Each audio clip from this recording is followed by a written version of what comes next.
દેહ વ્યાપારના ધંધા સાથે જોડાયેલ 2 આરોપીઓને વરાછા પોલીસે 1 મહિનાના સમયમાં પણ પકડી શકી ન હતી, ત્યારે હવે એસઓજી દ્વારા કુટનખાનાના સંચાલક સહિત મકાન માલિકની ધરપકડ કરવામાં આવી હતી। વરાછા પોલીસ ઊંઘતી રહી અને એસઓજીએ આરોપીને ઝડપી પાડ્યા હતા। દેહ વ્યાપારના ધંધા સાથે જોડાયેલ 2 આરોપીને વરાછા પોલીસે 1 મહિનાના સમયમાં પણ પકડી શકી ન હતી, ત્યારે હવે એસઓજી દ્વારા કુટનખાનાના સંચાલક સહિત મકાન માલિકની ધરપકડ કરવામાં આવી હતી। વરાછા પોલીસ ચોપડે નોંધાયેલ ગુનામાં આરોપીઓ 1 મહિનાથી ફરાર હતા। હવે આ ગુનામાં સંચાલક રામચંદ્ર ઉર્ફે સુદર્શન સ્વાઈ અને મકાન માલિક ભાવેશ મફતલાલને એસઓજીએ ઝડપી પાડ્યા છે।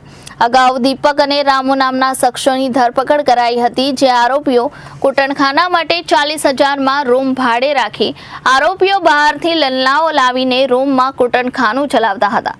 ત્યારે 11/10/2024ના રોજ કુટનખાનું વરાછા પોલીસે ઝડપી પાડ્યું હતું, જે ગુનામાં સંચાલક સહિત મકાન માલિકને વોન્ટેડ જાહેર કરાયા હતા। આરોપી રામચંદ્ર ઉર્ફે રામ સુદર્શન સ્વાઈ વિરુદ્ધ શહેરના પાલ્ચ પોલીસ સ્ટેશનમાં ગુના નોંધાઈ ચૂક્યા છે। ત્યારે એસઓજીએ બંને આરોપીઓની ધરપકડ કરી આગળની કાર્યવાહી હાથ ધરી હતી। Reporter Arvind Rathod, Janadesh news, Surat.